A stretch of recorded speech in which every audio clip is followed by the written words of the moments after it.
encontro inspirador, ele vem numa proposta da pós-graduação de Educação Sistêmica, que a gente tem na Pedagogia para a Liberdade, que é coordenada pela Camila Maia e pela Mônica Passarinho, que é uma pós-graduação, gente, é muito inspiradora. Ela tem um currículo que a gente gestou durante alguns anos, esse currículo, e ele vem à tona aqui para extravasar tudo aquilo que a gente acredita que seja importante para esse novo olhar de reconexão com a natureza, com o ecossistema, e trazer isso para a vida das pessoas, das crianças, dos ambientes educacionais. Eu queria passar a palavra para a Camila rapidinho, para ela falar para vocês um pouquinho sobre a nossa pós. Então, bem-vindos as pessoas que estão chegando hoje, esses visitantes, as pessoas que estão chegando hoje para conhecer um pouquinho da nossa proposta, da proposta da pós.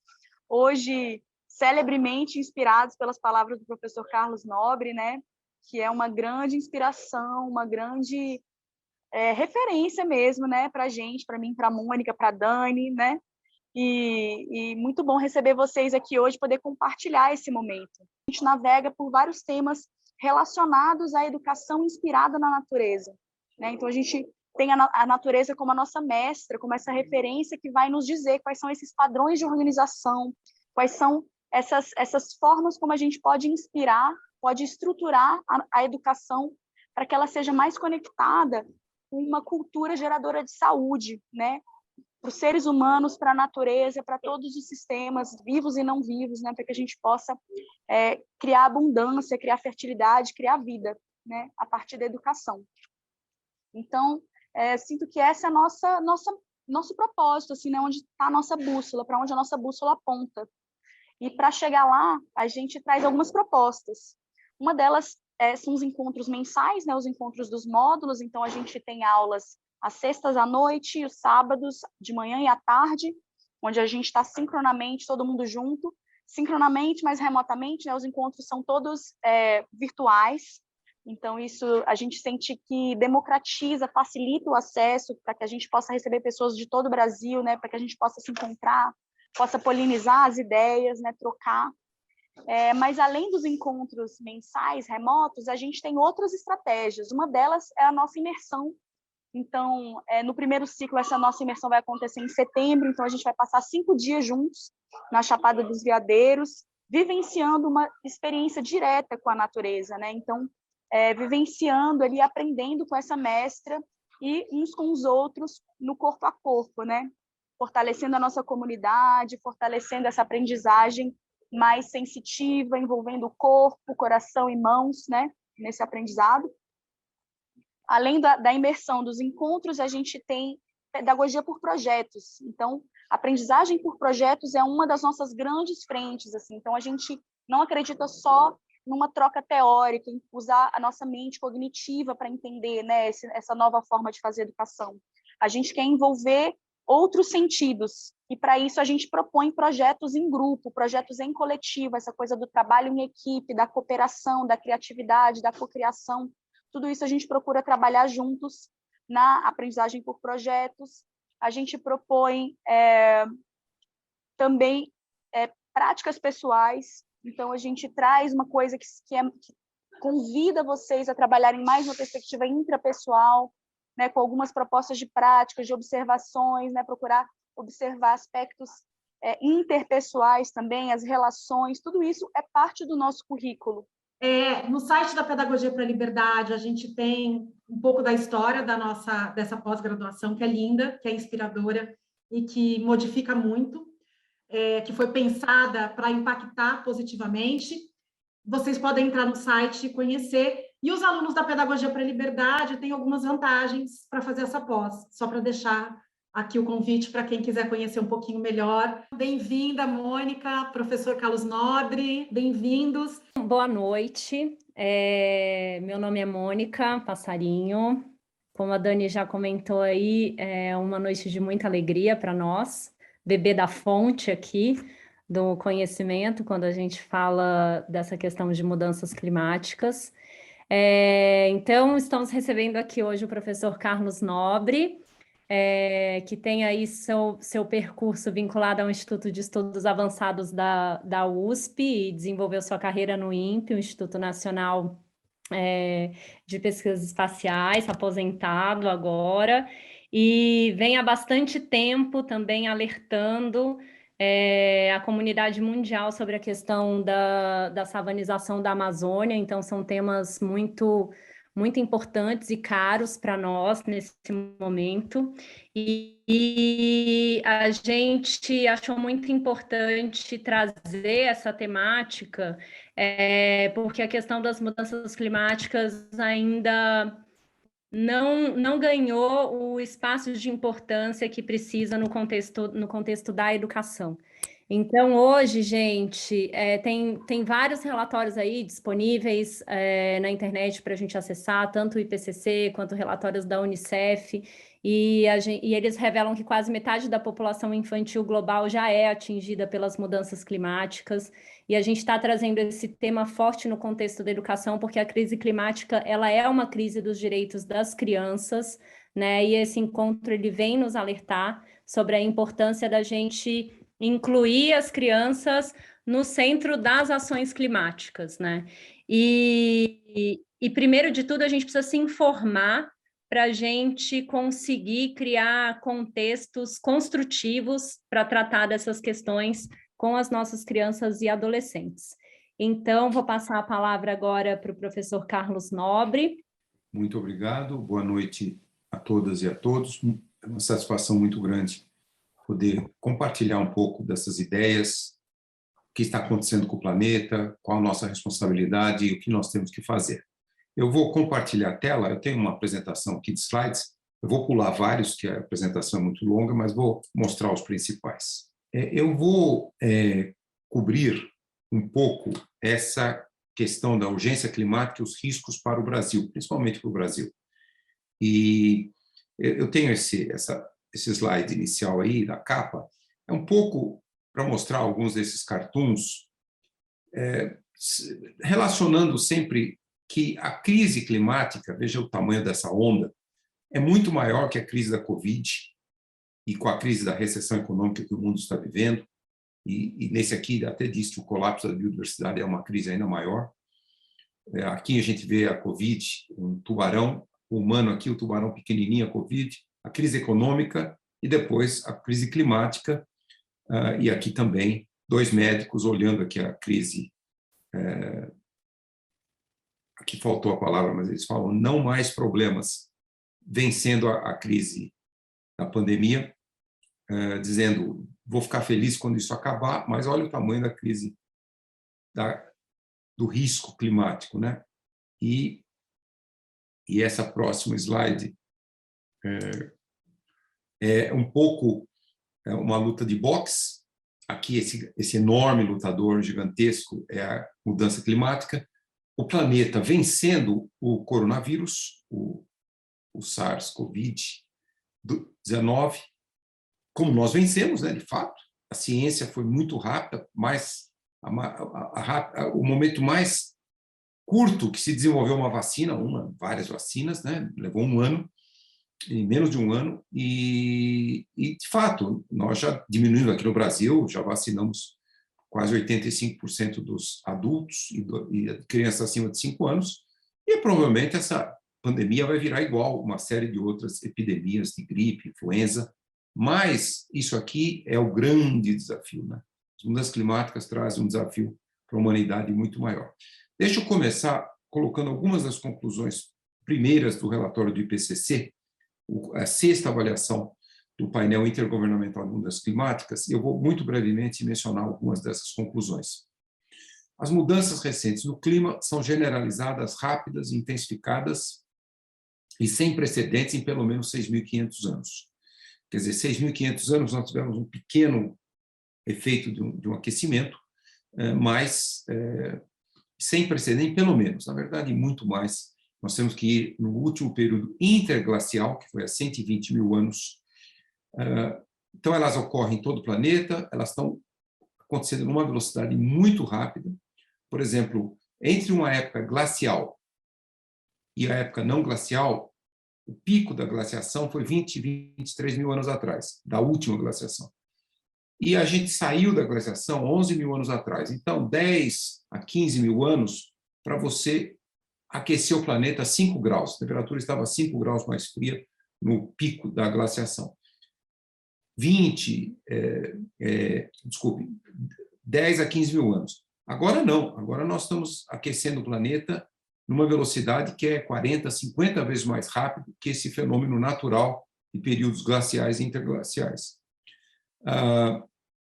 Se não houver uma redução imediata das emissões dos gases de efeito estufa,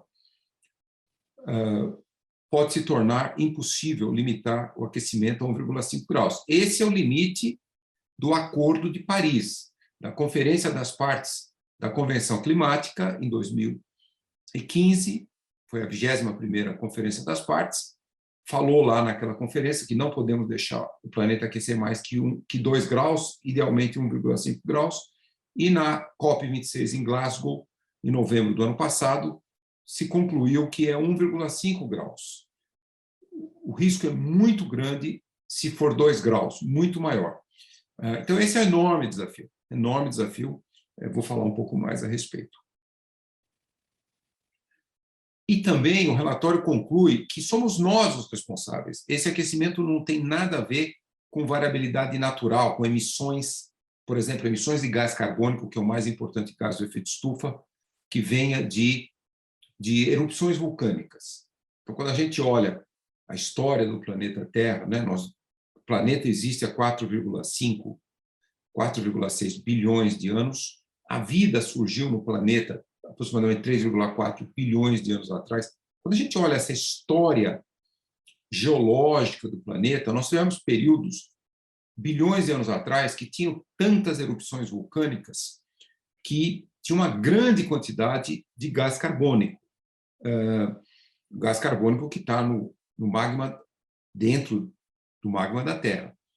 E, por sorte, o planeta, naquela época, 3 bilhões de anos atrás, 85% dos gases da atmosfera daquela época era gás carbônico. Aí alguém fala, mas por que o planeta não ferveu, né, com tanto gás carbônico? Porque o Sol era mais fraco naquela época, então não tinha tanta radiação solar. Mas, lógico, o Sol foi ficando mais forte ao longo de bilhões de anos e a vida no planeta, isso é importante mencionar, a vida, por que diminuiu tanto? Nós já tivemos 85% da atmosfera de gás carbônico e hoje nós temos 0,004%. É um gás minoritário. Porque a vida no planeta é que retirou o gás carbônico da atmosfera. O que a vida faz? A vida faz fotossíntese.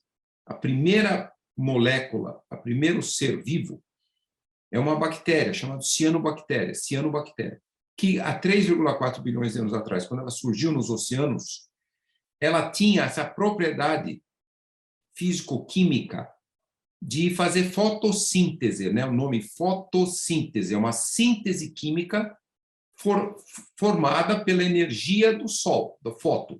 Então, o Sol entra dentro da célula e entra junto o oxigênio, e aí o CO2 tem uma reação, forma vapor d'água, e o carbono se reage quimicamente com hidrogênio e com oxigênio e forma os compostos orgânicos. Começa a formar os sais, que são os compostos orgânicos. Aí, ao longo de bilhões de anos, a vida no planeta, lógico, naquela época era cianobactéria, hoje essa herança genética da fotossíntese foi transferida para as plantas, né? São as plantas hoje que fazem fotossíntese. Então, retirou quase todo o gás carbônico. Mas foi importante manter um pouco de gás carbônico. Por quê? Porque e também o vapor d'água, o H2O, ele é muito importante, ele é um gás de efeito estufa também, mas ele existe muito em função da evaporação da água dos oceanos. Mas esse sistema natural que manteve uma certa quantidade de gás carbônico e uma certa temperatura foi muito importante, porque a Terra está numa distância do Sol que, se não tivesse o efeito estufa, vamos supor, a gente não teria gás carbônico e não teria vapor d'água. A temperatura na superfície seria menos 17 graus.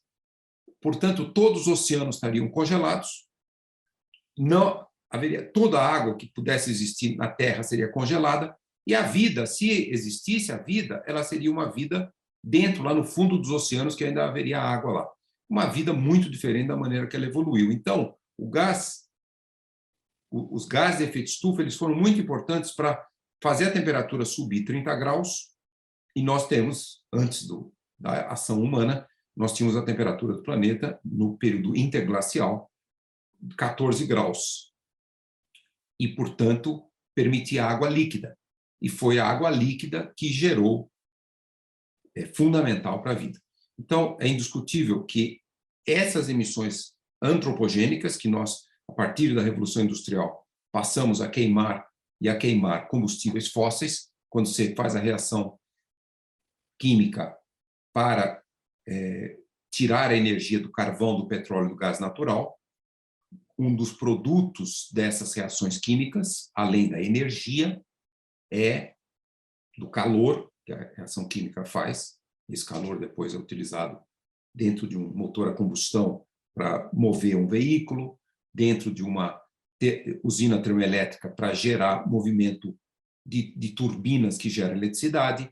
Então, um dos produtos da combustão dos combustíveis fósseis é o gás carbônico. E a partir da Revolução Industrial, no final do século XVIII, nós passamos a gerar esse gás carbônico. Ele ficou na atmosfera. Felizmente, 54% desse gás carbônico ele voltou para as plantas, para as florestas e para dentro do oceano, senão o aquecimento seria muito maior, e mais uma parte ficou, e aí nós começamos a também emitir vários outros gases de efeito estufa. O metano vem muito quando se extrai petróleo, carvão, gás natural é o metano. Você tem vazamentos que vão para a atmosfera. O metano é muito mais poderoso como gás de efeito estufa, e também o óxido nitroso, que vem muito do uso na agricultura de fertilizantes nitrogenados e também da decomposição de resíduos da pecuária e dos animais. Então, se sabe que hoje, essa é uma conclusão do IPCC, são as atividades humanas que estão causando as mudanças climáticas, estão tornando os eventos climáticos extremos muito mais frequentes, como ondas de calor, chuvas fortes, secas, incêndios florestais, quebras de safra, aumento do nível do mar, ressacas. Então, não há dúvida, o relatório do IPCC deixou isso muito claro. Afeta todas as regiões da Terra de muitas maneiras. E também, nós já aquecemos o planeta a 1,1 grau. Um relatório publicado 2 dias atrás pela Organização Meteorológica Mundial disse que a probabilidade de a gente atingir 1,5 graus num dos próximos 5 anos é 50%. Isso por quê? Porque a temperatura varia de ano para ano, e se tem um fenômeno lá no Oceano Pacífico Equatorial, que é o El Niño, que aquece muito as águas do Oceano Pacífico Equatorial, nós podemos ter um aumento da temperatura 0,2, 0,3 graus e já atingir 1,5 graus.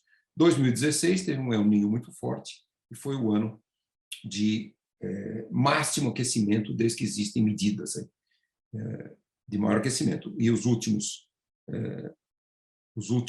20 anos foram mais quentes do que todo o período do século XX. E, portanto, mesmo que nós tivermos sucesso no Acordo de Paris, que agora quer não deixar a temperatura subir mais que 1,5 graus, nós temos que nos preparar e tornar a sociedade muito mais resiliente e buscarmos adaptação às mudanças climáticas que já estão acontecendo, vão continuar acontecendo mesmo com sucesso no Acordo de Paris. Algumas mudanças já são irreversíveis. Outras ainda podem ser retardadas. E algumas podem ser até interrompidas se limitarmos as emissões. Se nós realmente zerarmos as emissões, nós podemos reduzir o risco. Mas algumas são inevitáveis. Por exemplo, a frequência com que esses fenômenos extremos já vem acontecendo já não tem volta. Acontece com mais frequência e muitos recordes de intensidade. Já não tem volta. E, então, é muito importante. E também, passando de 1,1 graus para 1,5, esses eventos extremos vão se tornar mais irreversíveis ainda, mais frequentes. E também o aumento do nível do mar, vai continuar ocorrendo por muitos séculos, por mais de 1000 anos, mesmo com sucesso no Acordo de Paris. Então, nós temos que ter reduções muito fortes e rápidas na emissão dos gases, né? Gás carbônico, metano, outros gases de efeito estufa, como óxido nitroso. Isso é muito importante. Por quê? Porque a maior parte da poluição nas cidades globais, e mundialmente o nível de poluição mata mais que 5 milhões de pessoas, ela vem do quê? Da queima dos combustíveis fósseis, principalmente da queima do diesel. O diesel tem muito enxofre, aí a reação, a queima faz gerar sulfatos, e partículas de sulfatos. Isso faz muito mal para micropartículas de sulfato, muito pequenininhas, que entram na respiração, entram no pulmão. Isso tem um enorme efeito cardiovascular e doenças pulmonares. Isso mata milhões de pessoas por ano. Então, se a gente zerar as emissões da queima de combustíveis fósseis, nós melhoramos muito a qualidade do ar. Isso vai melhorar muito a qualidade de vida em todas as cidades do mundo, diminuir muito a mortalidade. Por outro lado, essas partículas de sulfatos, por exemplo, e outras partículas que geram da queima de combustíveis fósseis, elas refletem a radiação solar. Então, esse efeito da poluição reduz em 0,5 grau o aumento da temperatura. Então, se não fossem essas partículas que fazem muito mal para a saúde, a temperatura já teria passado de 1,5 graus. Nós estaríamos aí próximo de 1,6 graus. Então, nós também temos que reduzir muito as emissões, porque reduzindo essas partículas que refletem a radiação solar, nós teremos um aumento nas temperaturas. Então, o que essas observações mostram? Elas mostram o planeta já aqueceu 1,1, isso até 2019, o aquecimento nos continentes chegou a 1,6, nos oceanos 0,8. Então, os aerossóis, como eu falei, eles contribuem com o resfriamento de 0,5 graus, já teríamos aí 0,6 graus, 1,6 graus se não fosse esse efeito. E a variabilidade natural, que são esses fenômenos que podem modificar as variações da órbita da Terra em redor do Sol, que pode ter uma época com mais radiação solar, outra com menos, mas isso só daria uma variação de 0,1 graus na temperatura. Portanto, não há dúvida que essas temperaturas são nossa responsabilidade. Quando você tem mais alta temperatura dos oceanos, você tem mais evaporação da água dos oceanos. Os oceanos evaporam de forma exponencial, quer dizer, o aumento da evaporação em função do aumento da temperatura não é linear. Conforme você vai aumentando a temperatura, o aumento da evaporação é não linear, é exponencial. Portanto, a atmosfera fica muito mais cheia de vapor d'água, e o vapor d'água é o combustível da formação das nuvens, das gotículas de chuva e da chuva. Portanto, esse vapor d'água dos oceanos é carregado para dentro dos continentes e vem aumentando as chuvas, além de, logicamente, os fenômenos extremos de chuvas que causam inundações, vários desastres naturais. O nível médio do mar aumentou já mais de 20 centímetros nos últimos 120 anos. A taxa lá atrás, até 1990, era só 1,35 milímetros por ano. Agora, ela já é 3,7 milímetros por ano. Por quê? Porque as geleiras da Groenlândia, lá no hemisfério norte, entre a Europa e a América do Norte, elas estão derretendo muito mais rápido, e as geleiras na Antártica, em parte da Antártica, principalmente na Antártica Ocidental, aquela Antártica que vai diretamente do sul, da América do Sul, também ali as geleiras estão derretendo mais rápido. E por que o nível do mar aumenta? Por duas razões. Primeiro, esse gelo que está preso nas geleiras em cima da Terra, ele, na hora que derrete, ele é carregado pelos rios e vai para o mar. Então, você está aumentando o volume de água. E o outro é que a água mais quente, a água, quando ela é mais quente, ela é menos densa, ela é mais leve, portanto, ela ocupa um espaço maior.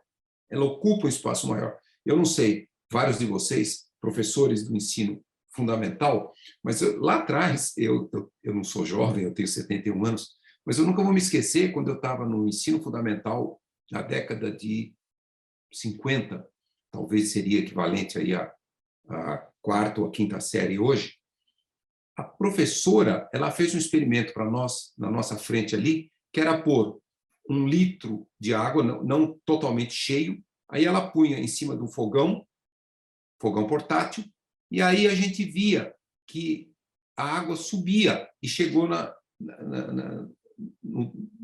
no topo da garrafa, quase na rolha. E isso aí era uma demonstração que a água mais quente, ela é mais leve, ela ocupa um volume maior. Então, o oceano aquecendo, também ele vai aumentar o nível do mar. Bom, então, agora nós adentramos, e isso é importante, quer dizer, como eu falei, a variação geológica e até mesmo alguns fenômenos que vêm de fora do planeta Terra, como, por exemplo, o choque de um grande meteoro com a Terra, modifica muito geologicamente e toda a atmosfera. Nós tivemos, por exemplo, a 5ª grande extinção de espécies do planeta, foi 63 milhões, começou 63 milhões de anos atrás, foi quando começou a desaparecer os dinossauros, e foi o quê? Foi um grande meteoro que atingiu a região do que hoje é o Golfo do México, e ela gerou uma quantidade de poeira na atmosfera que ficou décadas e décadas e décadas, diminuiu radicalmente a radiação solar que chegava na superfície, matou a vegetação, e aquilo foi o vetor dessa extinção que eliminou mais de 85% das espécies que existiam dentro dos continentes, os continentes da época, e mais de 60% das espécies dos oceanos. Mas é lógico, depois, em 60 milhões de anos, a biodiversidade foi recuperada, e é o máximo de biodiversidade que o planeta já enfrentou. Isso são épocas geológicas. E essa época de estabilidade climática do período interglacial era chamado Holoceno. Começou 11 mil anos atrás e foi até 100 anos atrás. Pela primeira vez, por isso que nós criamos, isso já foi aceito pelas sociedades geológicas, nós já mudamos, não estamos mais na época geológica do Holoceno. Nós geramos uma nova época geológica, e foi a primeira época geológica que uma espécie viva consegue mudar de uma forma muito rápida, que é chamado antropoceno. Então, desde que nós temos a civilização, vamos dizer, 10 mil anos, e a civilização foi possível por causa da estabilidade climática do Holoceno, na época glacial tinha enorme variedade do clima e as populações eram elas dificilmente conseguiriam se fixar numa região por séculos ou por milênios, elas sempre estavam em migrações permanentes pela variação climática na época na última época glacial. Mas no Holoceno houve uma estabilidade climática, uma estabilidade da produção de plantas, e isso permitiu o início do desenvolvimento da agricultura. Então, o Homo sapiens, nos últimos 10 anos, ele tornou-se uma força biológica, logicamente, porque ele criou uma série de cultivos agrícolas, foi responsável também por extinção de algumas espécies, mas realmente, só recentemente, nós nos tornamos uma força com magnitude geológica. Geológica, nós estamos mudando o clima globalmente de uma maneira muito rápida, e isso foi chamado antropoceno. Então, essa é um critério que é real, nós nos tornamos uma força geológica. E por que isso? Então, aqui, esse gráfico, essas são a grande aceleração desde os anos 50, veja bem, desde depois da Segunda Guerra Mundial, veja como a população, o PIB global, os investimentos, consumo de fertilizantes, uso de energia, população urbana, os reservatórios de hidrelétrica, o uso da água, produção de papel, turismo internacional, telecomunicações, transporte, tudo cresce exponencialmente depois da Segunda Guerra Mundial. A população explodiu. E aí, o que é a resposta? A tendência do sistema terrestre, ó, o aumento do dióxido de carbono, do óxido nitroso, do metano, veja bem, tudo crescendo exponencialmente. Do ozônio na estratosfera, felizmente, a gente descobriu a causa do ozônio na estratosfera, que eram o clorofluorocarbonetos, aqueles gases de refrigeração, e desde dos últimos 25 anos, há acordos internacionais para não produzir mais os CFCs, portanto, está estabilizando o ozônio. Aumento da temperatura, acidificação dos oceanos. Eu falei que os oceanos fazem um papel muito bom de tirar o gás carbônico da atmosfera, mas o gás carbônico reage no oceano e está tornando o oceano mais ácido. Essa acidificação do oceano também consome oxigênio e cria uma série de problemas ecológicos e biológicos para a vida marinha. Se continuar o oceano se acidificando, as emissões continuarem a crescer, no final desse século, inúmeras, talvez até 40% das espécies vertebradas dos oceanos vai desaparecer. Também o fluxo de nitrogênio nas zonas costeiras, a perda de florestas tropicais e a degradação da biosfera. Veja, tudo o crescimento é muito exponencial. O que é? Nós vivemos num país finito, num planeta finito. Não tem como as tendências socioeconômicas crescerem exponencialmente. Se estima que a população vai chegar a 10 bilhões de pessoas, são um pouco mais de 7 bilhões hoje. No início do século XX eram 2 bilhões, e 10 bilhões em 150 anos. Portanto, se continuarmos a crescer exponencialmente, e tudo isso continua a crescer exponencialmente, e nós criamos um antropoceno irreversível. Deixa eu pensar aqui. Eu vou correr um pouco mais agora. Que alterações estamos fazendo na atmosfera e quais as consequências para o clima do planeta? Quais são as causas do aquecimento global, né? Como eu já falei, são esses gases de efeito estufa. Esse é o famoso físico-químico sueco Svante Arrhenius. Ele ganhou o prêmio Nobel porque foi ele que criou a tabela periódica. Mas, de fato, em 1896, ele já tinha feito um estudo científico que ele calculou no laboratório, ele viu que o gás carbônico tinha essa propriedade de absorver calor.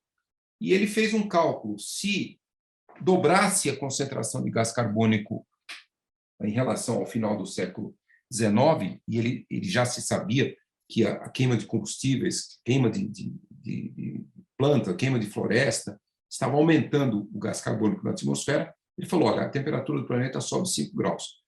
Muito bom para aquela época que não se sabia como o sistema climático funcionava. E, de fato, o grande matemático Fourier, já em 1824, ele tinha introduzido o conceito vamos dizer assim, de uma panela, tampa de vidro, né? O que é? É por isso que chamou efeito estufa, né? Estufa é como uma estufa de plantas, né? Porque naquela época já se tinham, nos países frios, as estufas de planta, que você colocava um vidro, deixava o sol entrar para aquecer o ambiente e para a planta poder ter fotossíntese e produzir alimentos, flores, etc. E a tampa de vidro, ela bloqueava a energia térmica, quer dizer, a estufa, as plantas estavam irradiando energia térmica, a tampa de vidro bloqueava, portanto, entrava o sol, a tampa de vidro não absorvia o sol, mas bloqueava a perda de calor. Por isso chamou efeito estufa, e isso o Fourier já tinha conceitualmente falado. Então, isso teve alguma repercussão ainda no início do século XX, mas depois foi abandonado. Só mesmo ele volta a ser um problema muito, isso principalmente nos últimos 20 anos. Então, eu já falei para vocês, mas o efeito estufa é uma propriedade física que você tem a radiação solar, a atmosfera deixa passar uma boa parte. A atmosfera e a Terra refletem 49% da radiação solar, 51% são absorvidos aqui na superfície. E aí, a Terra mais quente, ela emite radiação. Todo o corpo emite radiação. Só que, se não tem os gases de efeito estufa, o gás carbônico, o metano, o óxido nitroso, o vapor d'água, isso aqui rapidamente chega para o espaço. Quando você tem esses gases, que tem essa propriedade física de absorver a radiação térmica, o que acontece? Uma molécula de gás carbônico, ela recebe a radiação térmica que vem da Terra, ela pega, absorve e joga de volta para a Terra. Então, a Terra, a superfície, está recebendo continuamente a radiação térmica desses gases. Então, funciona como se fosse um cobertor. O cobertor, ele não permite que você perca calor numa noite fria, e esses gases têm essa propriedade. Então, eles mantêm a temperatura, como eu falei já, cerca de 30 graus mais quente do que se não existissem esses gases. Então, aqui é como esses gases absorvem aqui a radiação térmica, aqui nesse lado, aqui a radiação visível. Então, vejam, todos esses gases sempre têm esses picos aqui que é de absorção de faixas da radiação térmica, óxido nitroso, metano, o ozônio também, o vapor d'água, o gás carbônico, e aqui todos juntos. Aqui um pouco a forma da molécula. As moléculas que absorvem, que têm essa propriedade física, elas são a física nuclear que explica, elas sempre são moléculas assimétricas, né? Então, você veja bem, gás carbônico, CO2, 3 átomos, metano, CH4, 5 átomos. Quando você tem oxigênio, O2, você tem 2 átomos. Quando a molécula é simétrica, ela não tem essa propriedade que essa molécula tem, que elas absorvem a radiação térmica e elas vibram. E aí elas absorvem, vibram. E depois elas fazem outra vibração e soltam radiação térmica. Essa é uma propriedade física nuclear, que só foi, de fato, descoberta depois da física nuclear ter sido descoberta. Quando a Arrhenius fez o experimento, a física nuclear ainda não era conhecida e portanto, não se sabia exatamente por que essas moléculas têm essa propriedade, e o H2O também três moléculas, e o O2, o N2, que são os gases de grande quantidade na atmosfera, elas não absorvem a radiação térmica. Então, a gente vê a concentração aqui do gás carbônico. Antes da época da Revolução Industrial, era 280 partes por milhão, uma parte por milhão, 280 partes por milhão. Hoje está chegando a 420, 50% de aumento, e o gás carbônico já subiu 150%. Isso tudo por emissões humanas, aqui dá para ver a concentração, de novo, subindo aqui, perto de 420, e as emissões aqui em bilhões de toneladas, nós estamos emitindo perto de 40 bilhões de toneladas agora em 2021. Os setores que mais emitem, aqui, olha, do século passado, 1880, a gente tinha já uma emissão da queima de carvão está aqui, essa cor marrom, e essa cor clara era o desmatamento, a mudança do uso da terra, mas aí, no início dos anos do século XX, já começa a ter o petróleo, e depois de 1950, muito gás natural, em azul. Então, aí você vê que realmente hoje o gás, o carvão continua sendo o principal, petróleo em segundo lugar, o gás carbônico em terceiro lugar, e, infelizmente, os usos da terra, que é principalmente o desmatamento das florestas, hoje das florestas tropicais. A Amazônia é o lugar que mais perde floresta do planeta nos últimos 50 anos, então ainda tem um valor relativamente alto, mas a grande parte, né, 85% das emissões vem da queima do carvão, do petróleo e do gás natural, e depois também tem uma emissão aqui que vem da agricultura. Então, como eu mencionei, isso aqui é um período até 10 anos, 2006, 2016, dos 34 bilhões de toneladas queima de combustíveis fósseis, 3,5 bilhões, desculpe, de desmatamentos, perda de florestas. Então, nós temos esse 100% das emissões desses gases, 44% fica na atmosfera, 31% vai para as florestas, 25% para os oceanos. Esse número varia um pouco de ano para ano, mas é nessa faixa. 56% vão ou para as florestas ou para dentro dos oceanos e diminui o efeito, mas, como eu falei, isso aqui traz a acidificação dos oceanos com enorme risco. E qual que é a grande preocupação? Por que nós não podemos dizer que a gente faça uma comparação? É um desafio igual da pandemia, mas a pandemia, em um ano, vieram as vacinas, agora um grande percentual da população mundial, infelizmente, pouco ainda nos países pobres, estão vacinados. Aqui no Brasil, um número bem maior, diminuiu muito a incidência, vai virar uma epidemia, etc, etc. Por que a gente não tem uma solução como uma vacina? Uma vacina para a crise climática, para a emergência climática. A razão é muito simples. Olha, isso aqui é o tempo de vida após a emissão.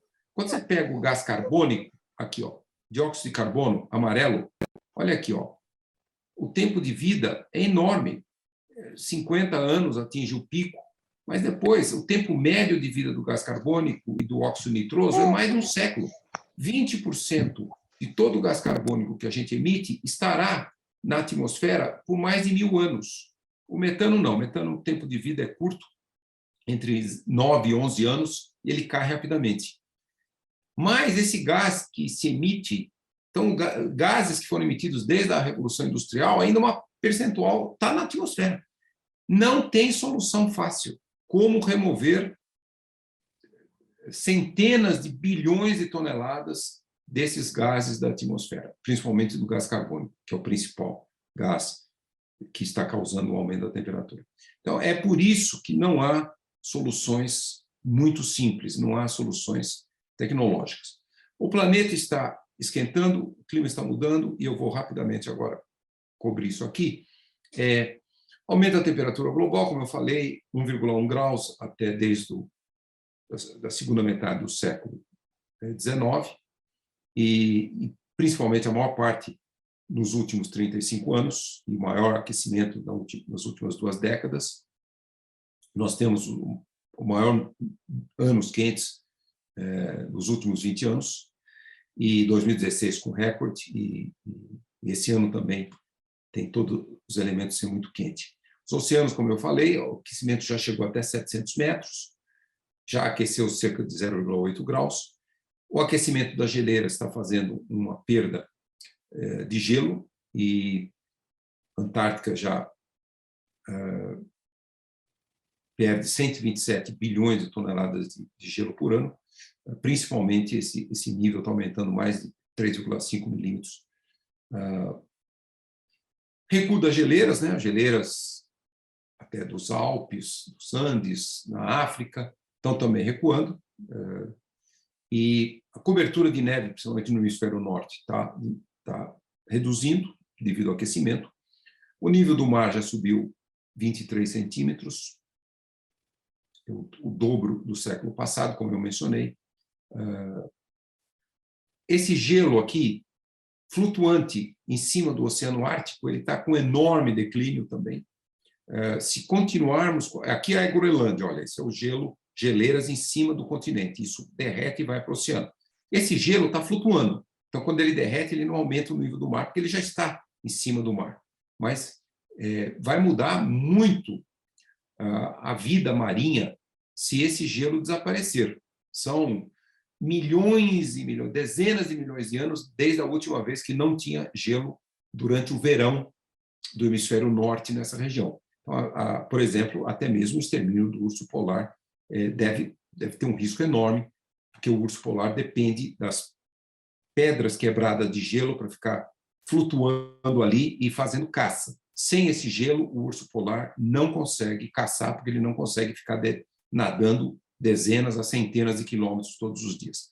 Como eu falei, os eventos extremos todos estão acontecendo, secas, ondas de calor, tempestades severas, ressacas, e incêndios florestais, quebras de safra, acidificação dos oceanos. Então, aqui tem o aquecimento global, principalmente a gente vê claramente desde a década de 60, ele atinge um valor muito alto, cerca de 0,8 graus desse 1,1 do aquecimento desde a Revolução Industrial. Essa é a tendência do aquecimento. Vocês veem, essas cores mais amarelas e vermelhas são as regiões mais quentes, para mostrar. Aqui, principalmente, olha, perto do Ártico, Groenlândia, como é bem maior. Isso se deve ao fato de que o gelo ele reflete 60% da radiação solar. Quando o gelo vai desaparecendo, o oceano absorve até 90%, 95% da energia solar. Então, ali que está o lugar de máximo aquecimento. Aqui, a diminuição daquele gelo da Antártica, desculpe, do Oceano Ártico, vocês estão vendo aqui, de 1980 até 2015, o total em milhões de quilômetros quadrados, como diminuiu. Aqui é a perda de gelo da Groenlândia. Vocês veem aqui, olha, perda de gelo da Groenlândia, como ela vem diminuindo. Todas as regiões estão perdendo bastante gelo. E aqui também é a perda de gelo na Antártica Ocidental, já mostrando também o equivalente aí em centímetros, quantos metros essa geleira já diminuiu de tamanho. E aí o aumento do nível do mar é variável, mas o nível do mar já subiu mais de 20 centímetros nos últimos 100 anos, principalmente está subindo muito. Então, aqui a temperatura média no Brasil é do século XIX até o presente, né? Nós já subimos 1,5 graus a temperatura no Brasil, a média já passou de 25,5 graus. Aqui também, de 1981 a 2010, o aumento da temperatura, veja bem, alguns lugares, Nordeste, Amazônia, já passou de 2 graus, e também a mudança nas chuvas, o percentual de chuvas aqui diminuiu muito aqui no norte da América do Sul e aumentou um pouquinho no sul do Brasil e sul do Sudeste e algumas outras regiões também, no Chile e na Bolívia. Então, esse é um padrão do que já está acontecendo.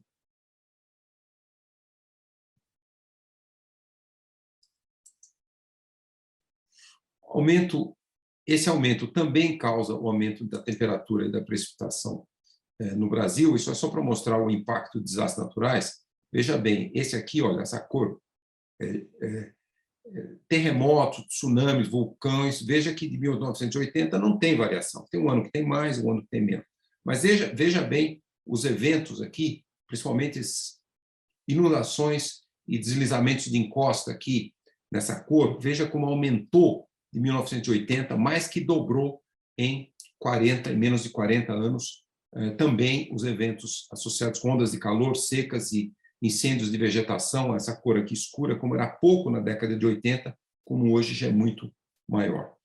Por exemplo, esses eventos que têm aumentado muito no Brasil, deslizamentos em costa. Esse ano nós vimos 2 eventos, fevereiro e março, terríveis lá em Petrópolis.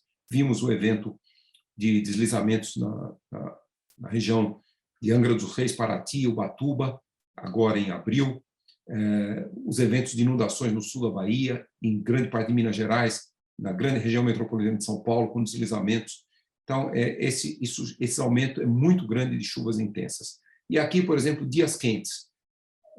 Estações meteorológicas de todo o Brasil, na década de 60 até a década de 80, 30 dias com temperaturas acima de 34 graus, temperatura máxima. Olha, já nos anos 2010, 60 dias. Esse gráfico atualizado em 2020, feito pela Embrapa, já está chegando a 65 dias. Só para mostrar o impacto que pode ter isso na agricultura. Aqui nós temos os extremos, são anomalias de chuvas no Sudeste. Veja aquela seca extrema que nós tivemos em 2015, 2016. um recorde histórico, desculpe, 2014 e 2015, e depois, novamente, tivemos secas nos últimos anos muito importantes. Aqui, nesse período, 2012 a 2018, na região semiárida do Nordeste, nós tivemos a mais longa seca do registro histórico, desde o século XIX. Nunca tivemos 7 anos consecutivos de seca, com 3 anos de secas extremas. Também um efeito do aquecimento global. Tanto é que, se a gente olha essa região em vermelho, é a região semiárida. E olha o que acontece, como cresceu a região semiárida de 2011 a 2016. Muito grande, inclusive algumas regiões aqui já atingindo níveis de regiões áridas. Isso é observações. Secas no Brasil também, mostrando aqui janeiro de 2020, outubro de 2020, tivemos uns recordes de seca aqui no centro-oeste, e depois 2021, que aqui não está nesse mapa, os recordes históricos de seca no centro-oeste, no sudeste e no sul do Brasil em 91 anos desde que existem medidas. Na Amazônia, por exemplo, nós tivemos uma sequência muito grande de secas e inundações, recordes, 2005, 2010, 2015, 2016, secas, 2009, 2012, inundações, e também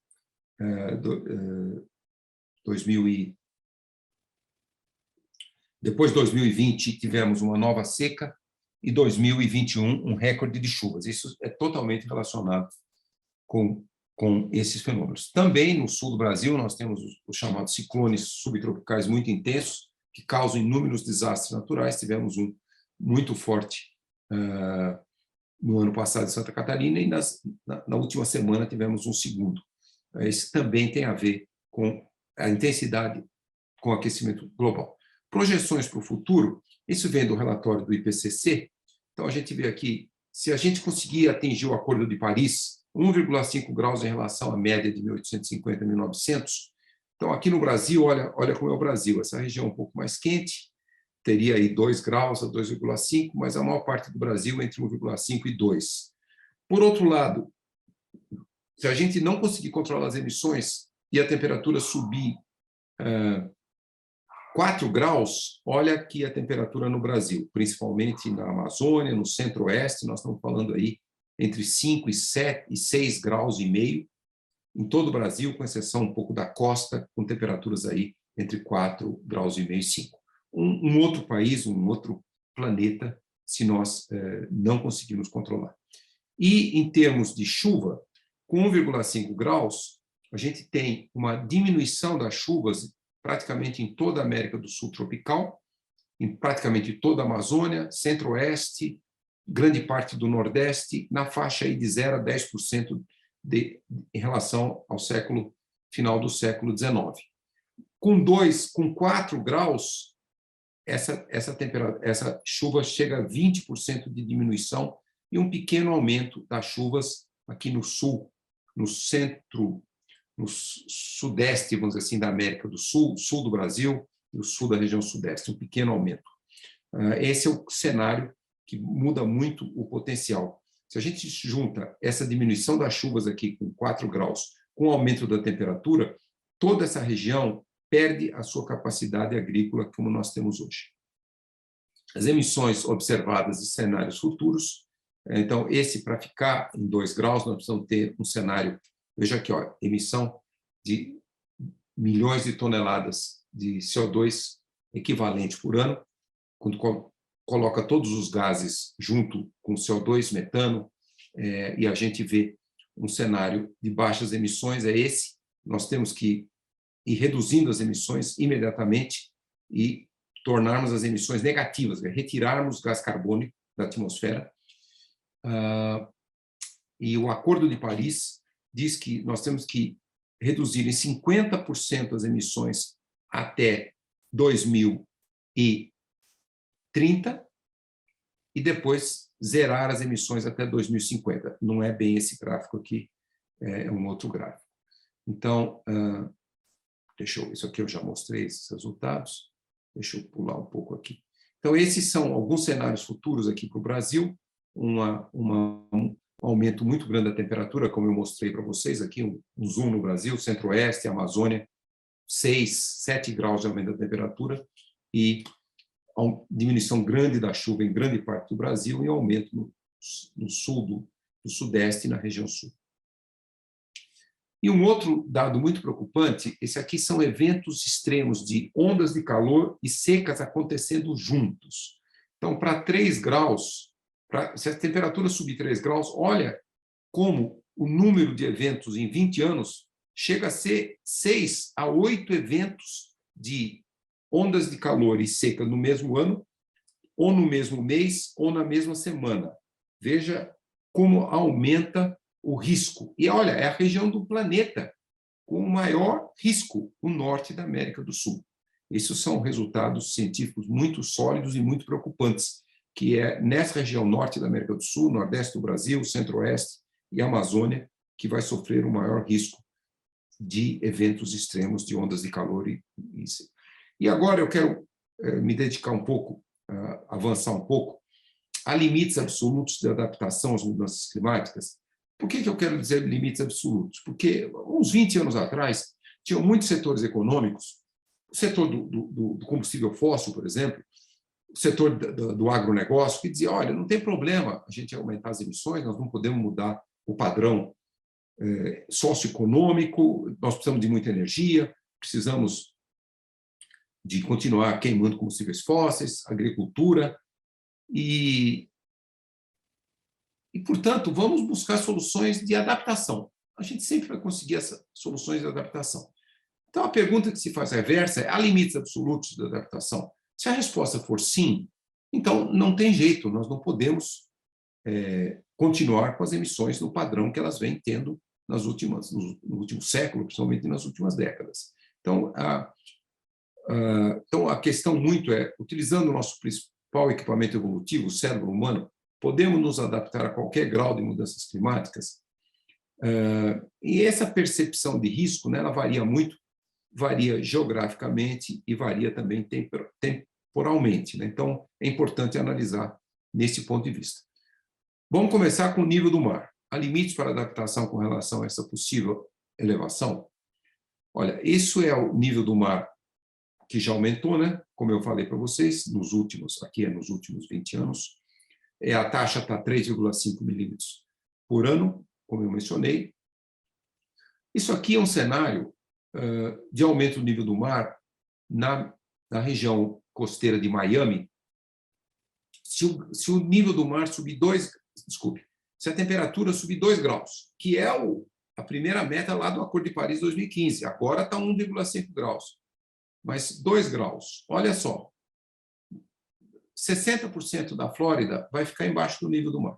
E não tem o que fazer. Você não pode construir um muro para toda a costa da Flórida de mais de 600, 700 quilômetros. Impossível. Impossível, que você tem os rios todos saindo para o oceano. Impossível. Você teria que construir um muro também ao longo dos rios. A Flórida é muito plana. Então, só para dizer, impossível, tem um limite de adaptação. A Flórida, como é hoje, não se adapta às mudanças climáticas se o planeta subir 2 graus. Esse é um pouco as trajetórias de aumento do nível do mar. Nós estamos falando aí do aumento do nível do mar no cenário de altas emissões, chegando aqui a mais de quase 1 metro. Adaptação em zonas costeiras, né? Nós temos é o recuo, as pessoas mudam, se o nível for pequeno, alguma acomodação ou proteção. Se você está numa grande cidade, você pode construir um muro de proteção, como tem, por exemplo, na costa da Holanda, mas esses estão muito caros e quando o nível do mar sobe muito, aí você não tem muito como adaptar. E qual é a grande preocupação? A grande preocupação é, veja bem, se a temperatura passar de 2 graus, aqui, ó, esse aqui é a Groenlândia, se passar de 2 graus, vai começar a desaparecer toda a geleira da Groenlândia. E, chegando a 3 graus, você perde o nível do mar sobe 6 metros. 6 metros. Isso pode levar um tempo muito longo. Para a Antártica, você tem 1,2 metros por cada grau. Então, se você subir 3 graus, você sobe mais 4 metros. Então, esse é juntando a Groenlândia, esse de baixo aqui, é 1,8, 2,3 até a Groenlândia desaparecer, 2,3 graus por metro. Por grau Celsius. E 1,8 metros por grau Celsius depois que a Groenlândia subir. Então, olha assim o nível do mar aqui, se você chegar a 2, 3 graus. Isso leva mais de 1000 anos.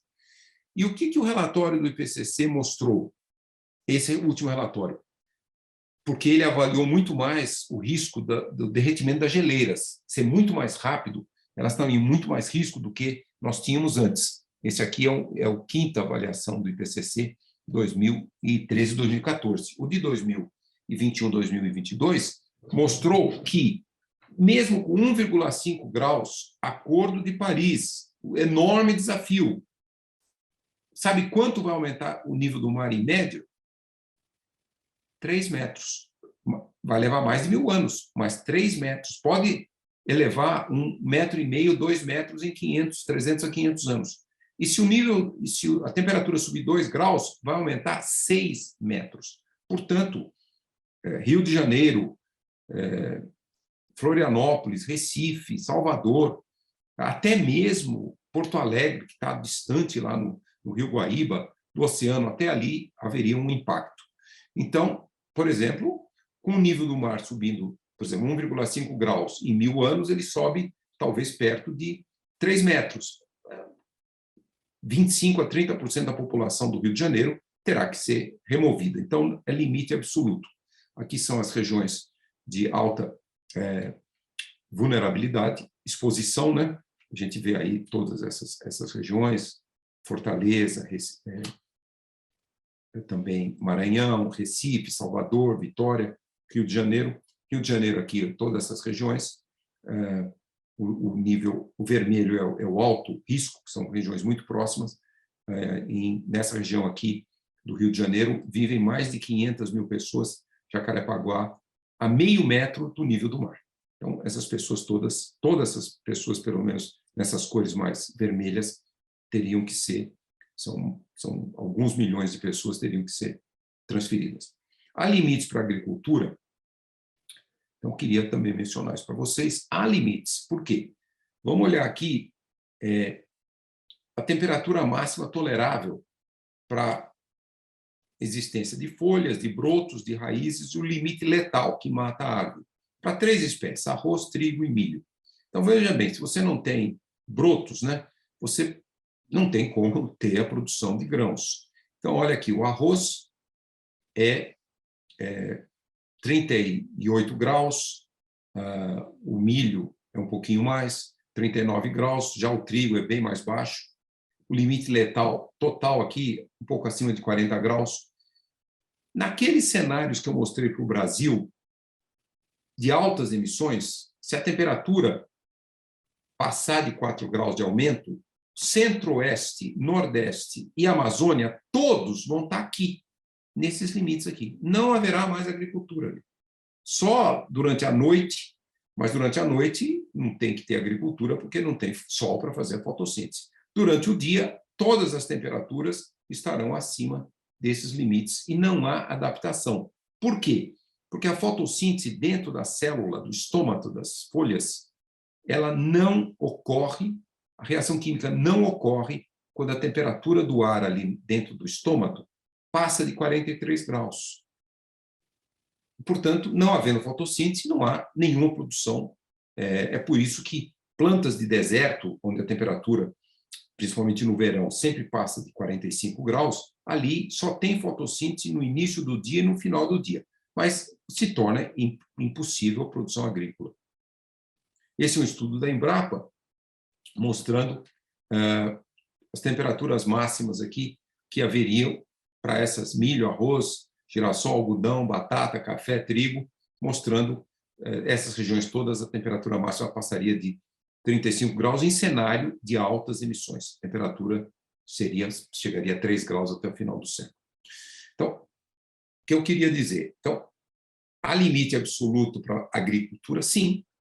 Muito do planeta perderia capacidade. Só as regiões muito frias, no hemisfério norte, como o Canadá, como a Sibéria, poderiam ter mais agricultura. Então, esse aqui é: há risco da caatinga desaparecer? Sim. Esse é um estudo de um ex-aluno meu de doutorado, que mostrou que a caatinga, olha aqui, esse é um cenário de baixas emissões, essa região vermelha continuaria semiárida, essa região viraria semidesértica, com o cenário de médias emissões aumenta, e com o cenário de altas emissões aumenta mais ainda. Então, esse é 50% do semiárido viraria um semideserto, portanto, a caatinga desapareceria de toda essa região. E o que acontece com a floresta amazônica? É a região que eu mais tenho trabalhado. Durante toda a minha carreira, eu me dediquei muito à pesquisa amazônica. Isso foi uma capa da revista inglesa The Economist. O Brasil tem o poder de salvar a maior floresta tropical, né? Nós temos a Amazônia representa mais de 30% das florestas tropicais que existem no planeta, e é que tem o menor índice de perda de desmatamento em relação à África, em relação ao Sudeste Asiático, mas ou nós podemos destruir. Nós estamos vendo um enorme aumento dos desmatamentos, da degradação, dos incêndios florestais, e eu tenho feito vários estudos com meus alunos e propusemos essa hipótese chamada da savanização da Amazônia, transição para um ecossistema muito degradado, sem dossel aberto. Não é nem o cerrado. O cerrado é uma savana tropical muito rica de biodiversidade e carbono. Seria um cerrado muito degradado, uma savana muito degradada. Então, nós estamos aqui. Esse é o equilíbrio que nós temos há milhões de anos. Agora, continuando o desmatamento, continuando o aquecimento global, como eu falei, tivemos secas acentuadas na Amazônia em 2005, 2010, 2015, 2016, 2020. Nós vamos ter centro, leste e sul da Amazônia virando assim esse ecossistema degradado, e a floresta só permanecendo, talvez 30% na floresta permanecendo próxima dos Andes, que ali a chuva é muito intensa. Então, esse é o ponto de não retorno, ponto de ruptura. Nós publicamos esse artigo. Infelizmente, o professor Thomas Lovejoy, da George Mason University, faleceu agora no dia de Natal do ano passado, uma enorme perda, dos maiores cientistas do mundo sobre ecologia, biodiversidade e sobre a Amazônia. Perdemos o professor Lovejoy, e, inclusive, a semana que vem eu participarei de um evento lá na Universidade George Mason, ali no estado da Virgínia, perto de Washington, em homenagem ao professor Lovejoy. Nós, em 2018 e 2019, publicamos artigos, e esse aqui diria, se o desmatamento passar a 20% a 25%, hoje ele está em 18%, e o aquecimento global 2,5%, nós passamos esse ponto de não retorno, entre 50% e 70% da floresta vai desaparecer. E tem também essa questão mais diretamente relacionada com o corpo humano, né? É importante ver também, nós evoluímos em milhões de anos, os nossos antepassados, os primatas, o Homo erectus, o Neandertal e depois o Homo sapiens, nos últimos 200, 250 mil anos, sempre em períodos que tinha épocas glaciais e épocas interglaciais. Épocas interglaciais, a temperatura era parecida com a temperatura de hoje, do século passado. Há 120 mil anos atrás, no último período interglacial, a temperatura estava próxima do que nós estamos hoje. E depois, no período glacial, a temperatura 5, 6 graus mais fria. Essa foi o clima do planeta na evolução da maioria dos primatas que nós descendemos. E aí, o que o corpo humano fez nessa evolução?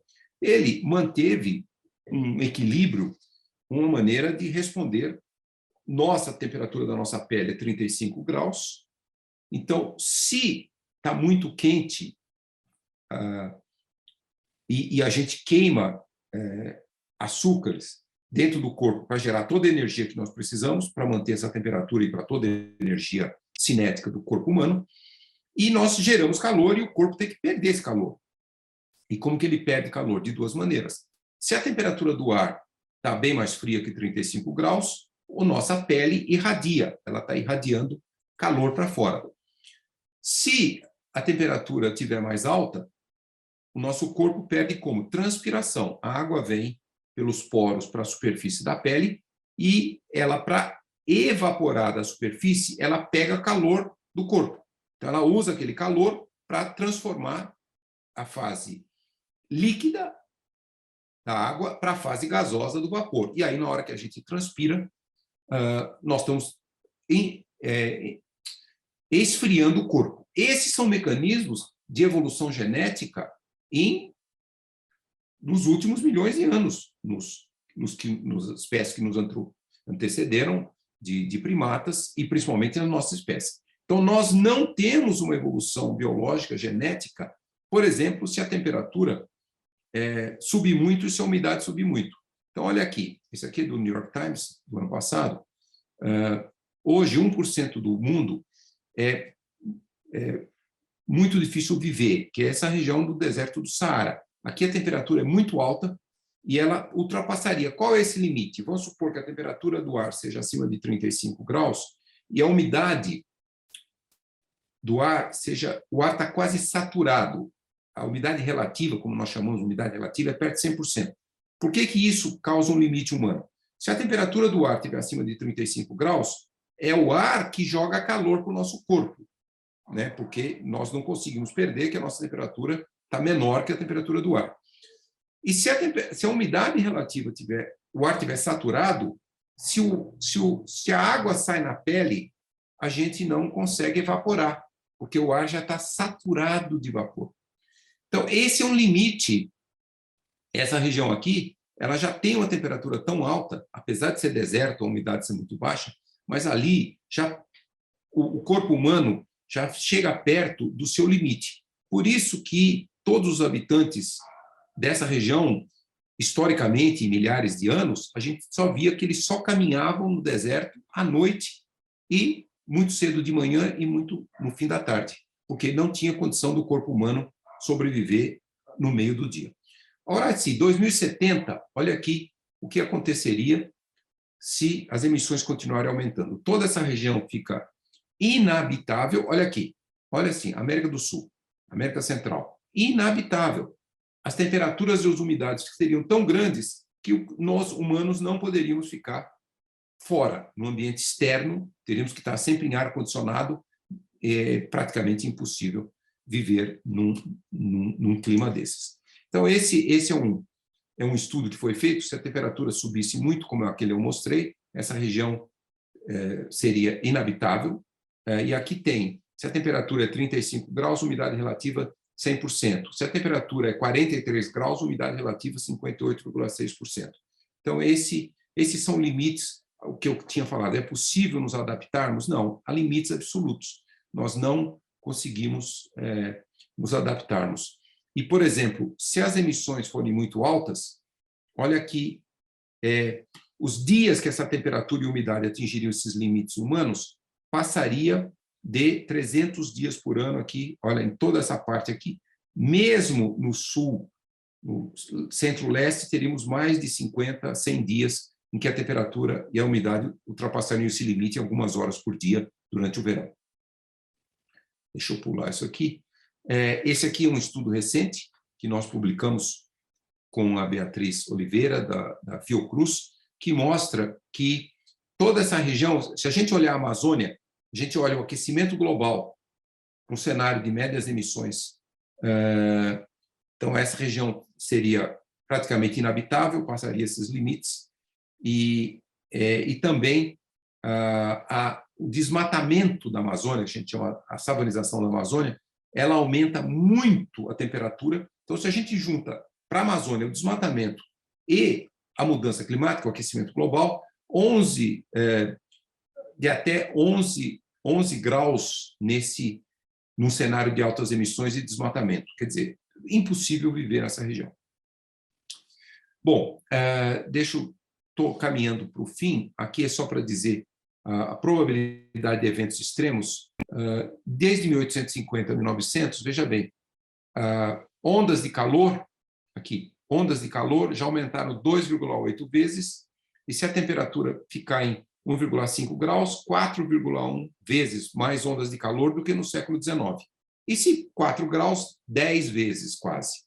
E em um evento, isso é um evento que acontecia só a cada 10 anos, um evento que acontecia só a cada 50 anos de ondas de calor, nós temos já 4,8 vezes com a temperatura atual, 8,6 vezes com 1,5. Veja a mudança, hein? Isso é o Acordo de Paris. Ainda assim, nós teremos 8,6. Uma criança que nasce agora, ela vai viver um planeta com ondas de calor acontecendo 9 vezes mais do que uma criança que nasceu no século XIX. E assim por diante. Isso é ondas de calor. Eu vou pular essa parte. Eu só vou dizer muito rapidamente, por uma enorme sorte, a Amazônia até hoje não gerou nenhuma grande pandemia, porque ela tem todos os elementos: desmatamento, queimadas, humanos chegando muito perto dos animais. É o lugar que mais tem micro-organismos, vírus, bactérias, protozoários do planeta.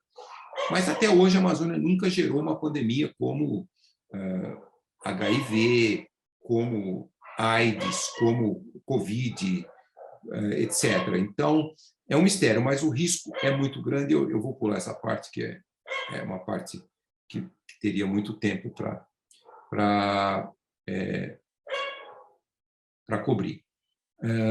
Então, deixa eu só agora terminar, eu já estou chegando no fim, para termos um tempo aí de discussão. Quais são os cenários, né, para a redução das emissões? Esse é o Acordo de Paris, e depois na COP26 nos colocou esse cenário, o grande desafio do século XXI. Eu considero, quando eu comparo com outros desafios, por exemplo, a gente não perder as democracias, que nós estamos, infelizmente, numa época que o mundo inteiro está elegendo uma série de governantes autocratas, um número que não se via, certamente, há 200 anos. Isso é muito preocupante, então o risco para a democracia é muito grande, mas esse eu considero o maior desafio, porque se nós não conseguirmos vencer o desafio de não deixarmos a temperatura passar de 1,5 graus, atingirmos as metas do Acordo de Paris, que exigem uma redução das emissões, em zerar as emissões líquidas até 2050, mas reduzir em 50% até 2030, o maior desafio, em 8 anos, reduzir em 50%, nós talvez vamos colocar o planeta no século 22 quase que inabitável para um grande parte da população, e principalmente as populações mais vulneráveis. Então, deixa eu só... Então, esse foi o Acordo de Paris. Então, qual que é um enorme desafio? A gente chama isso aqui de caminhos de mitigação, redução das emissões. E nós precisaríamos, assim, nós estamos aqui, 2020, 40 bilhões de toneladas de gás carbônico, nós teríamos que reduzir a metade, esse é o Acordo de Paris, 50% até 2030, depois a metade de 40 para 20, depois em 10 anos para 10, depois até 2050 para 5, é impossível reduzir para 0, porque sempre tem emissões da agricultura e de outras atividades econômicas. É impossível até dizer que a queima de combustíveis fósseis vai zerar completamente até 2050, mas aí nós temos como remover, nós temos que reduzir para 0 as emissões do desmatamento, que hoje estão na faixa aí até acima de 5 milhões de toneladas, e fazer uma absorção, realmente fazer, lá para o 2050, remover, principalmente através de restauração florestal e do que é chamada agricultura regenerativa, uma agricultura que não emite, ela é neutra em carbono, ela até retira carbono. Então, esse é o grande desafio.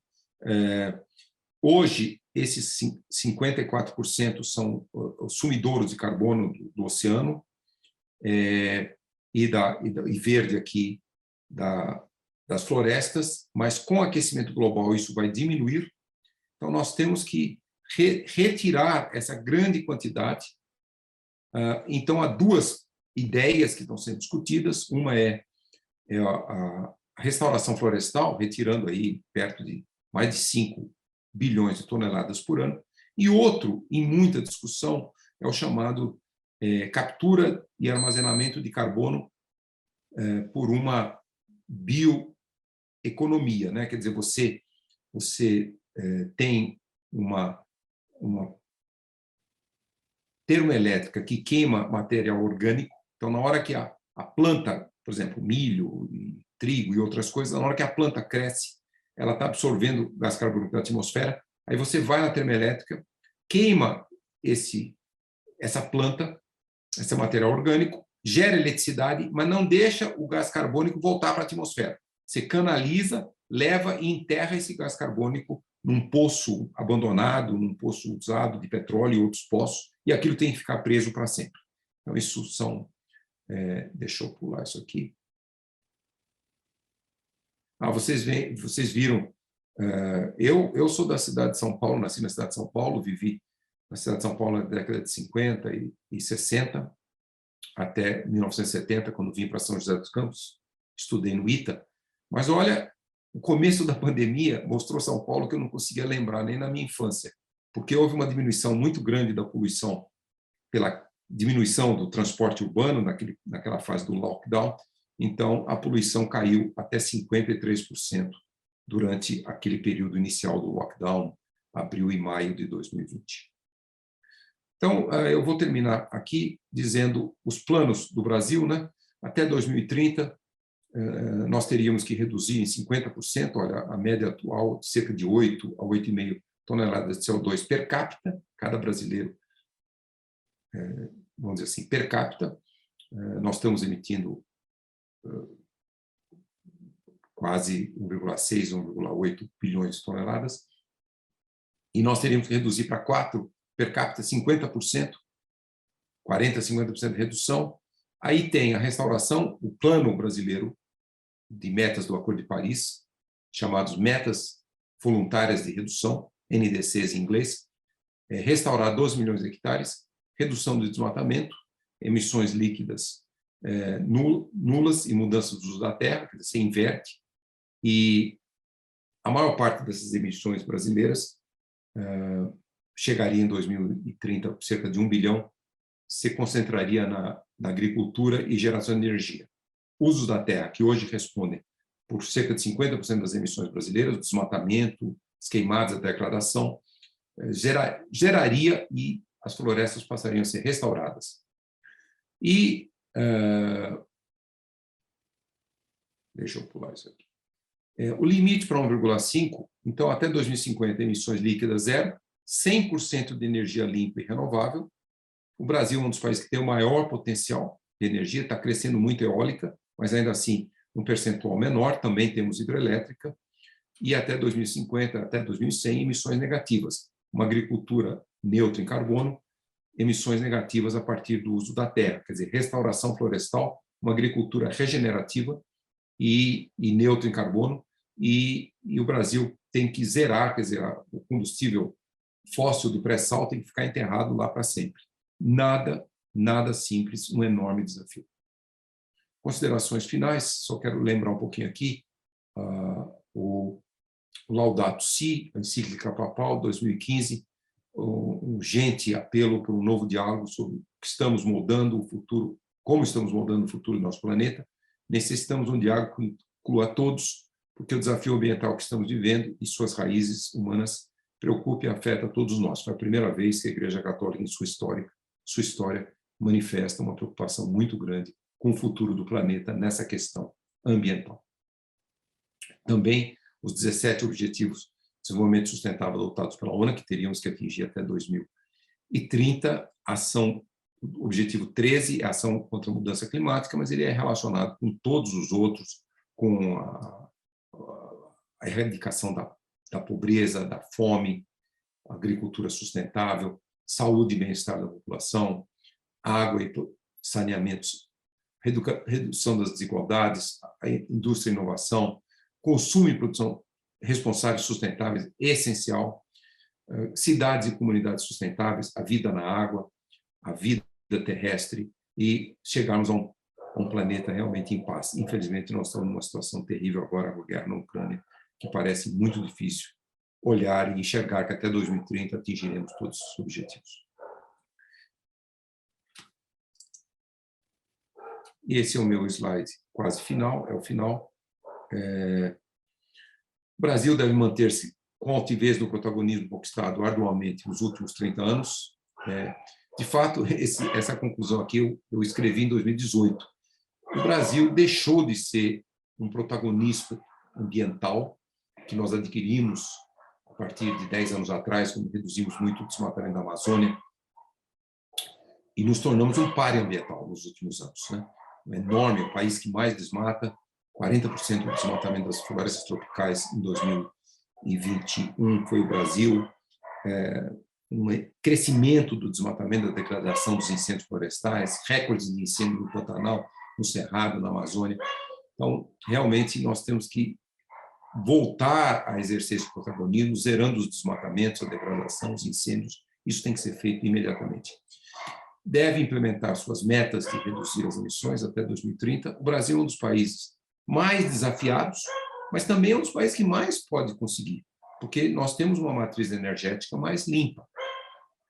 Cerca de 48% da nossa energia vem de hidrelétricas, de eólica, de solar e de queima de biomassa. Ainda assim, 52% queima de combustíveis fósseis, principalmente no setor de transporte. Então, nós teremos que rapidamente caminhar, zerar as emissões, tornar a agricultura quase neutra em carbono e rapidamente reduzirmos a queima de combustíveis fósseis. Então, o Brasil, enorme desafio, mas o Brasil é um dos países que, se desejasse de fato e mudasse as suas políticas dos últimos anos, poderia se tornar o primeiro grande país a atingir essas metas. As novas gerações, e aqui é um desafio para todos vocês, professores também, incutir nas novas gerações, elas devem assumir a liderança na busca dessas trajetórias de sustentabilidade, com ênfase em justiça social e climática, um respeito a todos os povos tradicionais, as populações indígenas de todo o Brasil, que têm mantido os biomas, principalmente na Amazônia, na Mata Atlântica, e também o empoderamento das mulheres. E o Brasil e a busca da sustentabilidade devem caminhar juntos para sempre como nosso principal legado para as futuras gerações. Infelizmente, a minha geração, ela foi a geração que avançou com a ciência, que avançou com as inovações tecnológicas, que avançou na busca de soluções, mas não é uma geração que entregou um planeta melhor para as novas gerações. Esse é o grande desafio, que eu considero o maior desafio que a humanidade já enfrentou. E o meu lado de otimismo é perceber que as novas gerações, principalmente os jovens aí de 15 a 24 anos, eles mudaram muito a maneira de enxergar o planeta, a maneira de enxergar as trajetórias muito mais sustentáveis, como aumentar a resiliência de todos os sistemas econômicos, dos sistemas sociais, como empoderar as populações mais vulneráveis, como atuar com muito mais justiça, globalmente falando. A minha geração não conseguiu avançar nisso. Então, a minha expectativa é que as novas gerações, inclusive com os sistemas avançados de educação, para que transmita a eles o conhecimento que a ciência já coloca e as soluções que a ciência permite, que eles implementem muito rapidamente. Vamos dizer assim, em 10 anos, os jovens de 14 a 24 anos estarão todos no mercado de trabalho, nas questões políticas, que eles assumam a liderança e façam o país, o planeta e o nosso país, Brasil, caminhar para a salvação que todos nós merecemos. Muitíssimo obrigado. Muito bom, professor. Tá todo mundo vivo aí, gente? Errou! Nossa, professor. Bem forte. Incrível, gratidão imensa. Ufa!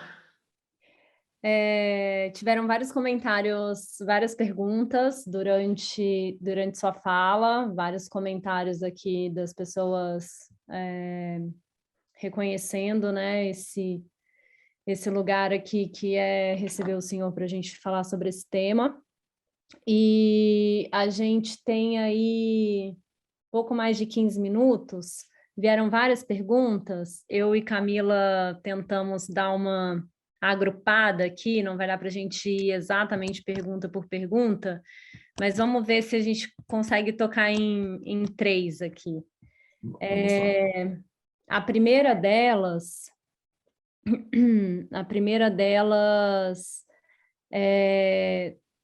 traz, né, a reflexão aqui até baseada no relatório de Oxfam, estou falando certo? Da elite do planeta, né, que corresponde a 1% da humanidade, ser responsável por poluir mais de 50% dos impactos da população mais pobre. E aí a Ana Correia, ela pergunta, que é um pouco do que o senhor falou no fechamento, como frear esse antropoceno, se essa grande pegada está concentrada numa elite. E vou emendar aqui a da Juliana Leite, que ela traz, pensando aí em elite, concentração de renda e quem toma poder, né, quem tem decisão, quem tem lugar de poder na decisão. A Juliana, ela pergunta como é que a gente pode sair das conferências, dos relatórios, do papel e vir para a prática de forma efetiva. E aí, por fim, como que sensibiliza, né, essa sociedade que é tão imediatista? Então, acho que esse seria o primeiro bloco, e aí vamos ver quanto que a gente consegue seguir. Essa última a Ariela trouxe. Não sei se eu vou lembrar de todas as perguntas, mas esse é o grande desafio, né? O dado que 1% da população emite 50% das emissões e 40% da população mundial emite outro 1%, e essas 40% são os pobres, são os países vulneráveis na África, no sul da Ásia, até na América Latina, e eles são os países mais vulneráveis aos extremos climáticos que já estão acontecendo, são os que menos emitem, os menos responsáveis. Então, existe uma injustiça social global. As mudanças climáticas traduzem uma injustiça global. A resposta a isso, pelo menos a primeira e a segunda pergunta, eu diria que ela vem muito da minha expectativa, e eu diria com algum otimismo, que as novas gerações, até mesmo dos países ricos, industrializados, elas começam a ter uma percepção que um daqueles objetivos, por exemplo, do desenvolvimento sustentável, ou a produção e o consumo responsável, elas começam a ter uma percepção que muito da responsabilidade de encontrar esse caminho, as trajetórias sustentáveis, estão nas mãos das pessoas e também na mão dos sistemas políticos, né? Então, existe mesmo nas chamadas democracias, por mais de um século, um vício que o sistema político é muito concentrado na mão de alguns poucos setores econômicos. Por exemplo, veja o poder que o setor do agronegócio tem aqui no Brasil. 40% dos deputados da Câmara são da bancada ruralista. Então, é um setor que resiste muito a criar uma agricultura regenerativa moderna, muito mais produtiva, porque é um setor muito tradicional. Em inúmeros países, o setor do petróleo, do carvão, do gás natural tem um enorme poder econômico. Então, as novas gerações, eu digo assim porque a minha expectativa é que tem que ter uma mudança geracional. Eu tenho muita dúvida que a minha geração, por exemplo, vai mudar o seu modo de vida. Mas a nova geração, eu acho que tem toda a condição, inclusive, de trabalhar muito firme para mudar o sistema político. Como eu falei ali nos meus slides, eleger muito mais mulheres que são classe política muito menos corrupta e muito mais preocupado com a saúde planetária, e atuar realmente. Por quê? Porque nesses anos todos, desde a Rio 92, 30 anos atrás, a ciência e a tecnologia evoluíram muito para caminhos com, por exemplo, na questão climática em si, da redução, zerar as emissões, retirar os gases de efeito estufa da atmosfera, tudo isso. Agora, a velocidade que se implementa essas soluções é muito lenta, esse é o grande risco. Então, eu diria que a nova geração tem que ter uma mudança disruptiva, uma mudança radical, tanto no mundo de induzir uma mudança do mundo político, como também induzir uma mudança do comportamento social de toda a sociedade. Então, isso não é trivial, esse é um enorme desafio, mas eu acho que esse desafio pode, sim, ser implementado de forma muito atuante pela nova geração. Por quê? Porque a qualidade de vida com um mundo sustentável, ela é muito melhor, de uma maneira muito mais justa, com muito mais equilíbrio. Então, mudar um padrão muito alto de consumo, um padrão de produção, os jovens todos que se tornam empresários, que têm espírito empreendedor, que eles já entrem no empreendedorismo sustentável, chamado ecoempreendedorismo. Então, tudo isso é possível. Agora, precisa ter escala, né? Então, esse é o grande desafio, é a escala. A gente vê isso acontecendo, muitos jovens das cidades, dos países mais desenvolvidos, principalmente na Europa, número 1, mas em parte dos Estados Unidos. A Califórnia já tem uma geração de jovens muito preocupada, que tem um consumo muito menor de energia, só buscam energias renováveis. Mudou aquele estigma. Quando eu me formei engenheiro em 1974, o meu sonho era comprar um carro. Isso tudo mudou em algumas sociedades. E muitos jovens da Europa, dos Estados Unidos, não todos os Estados Unidos, mas uma parte dos Estados Unidos, os jovens, essa coisa de comprar um carro, ter um veículo como um símbolo de poder e de evolução e de desenvolvimento, deixou de existir. Então, os valores culturais, antropogênicos, filosóficos, têm que ser muito ajustados. Então, esse seria a resposta aí à primeira pergunta. Não sei se eu respondi a terceira, mas a primeira e a segunda. Como fazer? Partir, porque existem tecnologias já para energias renováveis, para agricultura regenerativa, para um transporte muito mais efetivo, público. Você vai em alguns países europeus, como a Holanda, é o país que tem o maior número de pessoas que vão de bicicleta, usam muito bicicleta, faz muito bem para a saúde, tem um padrão de emissão muito menor. A agricultura da Holanda também está caminhando muito para ser uma agricultura muito mais produtiva e regenerativa.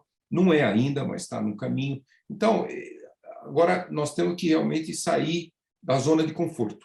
Tem que ter uma mudança. Eu acredito que a nova geração, globalmente falando, vai buscar essa mudança. E, complementando, nós precisamos valorizar muito mais, por exemplo, os povos indígenas, eles habitam 25% de todas as florestas do planeta.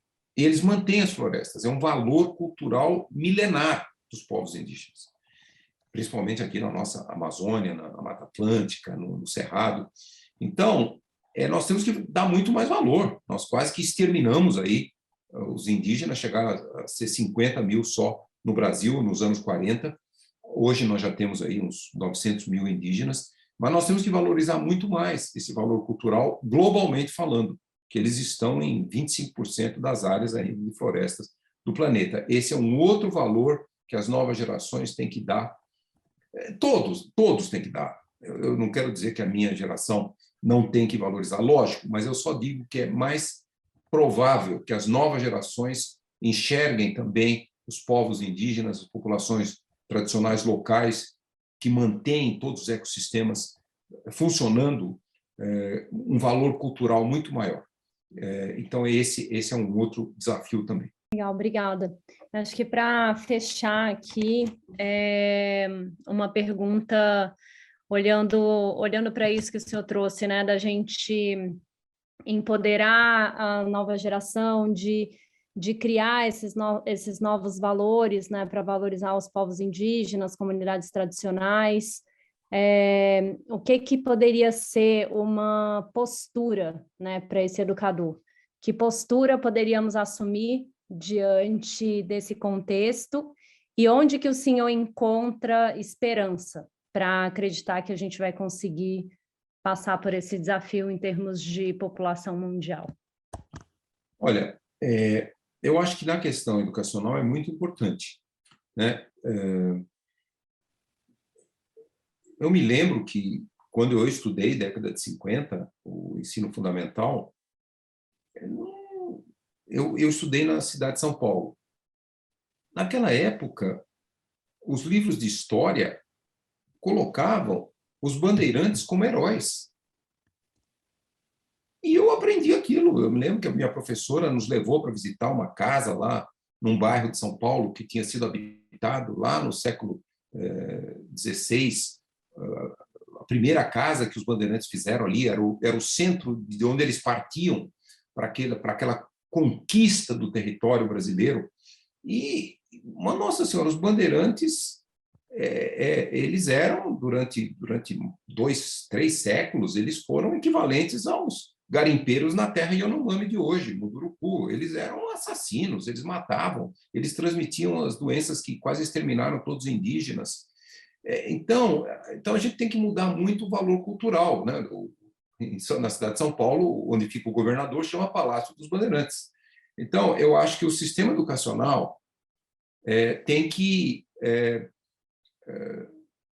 olhar a história com um olhar diferente. Eu tenho certeza que hoje os livros de história para os jovens do ensino fundamental hoje, eu tenho um neto de 10 anos, já descobri isso, eles não colocam os bandeirantes mais como heróis, eles colocam o que aconteceu. Então, eu só quero dizer que nós temos que realmente mudar a leitura que nós fazemos dos processos de colonização todo das Américas, da África, da Ásia, pelos brancos europeus, e valorizar muito mais as populações tradicionais. E vem um desafio também educacional, que é, por exemplo, hoje nós temos aí mais de 900 mil indígenas no Brasil, mais de 300, só na Amazônia, mais de 300 etnias, cerca de 250 diferentes línguas. Aí você pergunta assim, isso só na Amazônia, tem inúmeros outros grupos indígenas em outras partes do Brasil. Aí você pergunta, existe alguma universidade indígena no Brasil? Não, zero. O Brasil nunca construiu uma universidade indígena.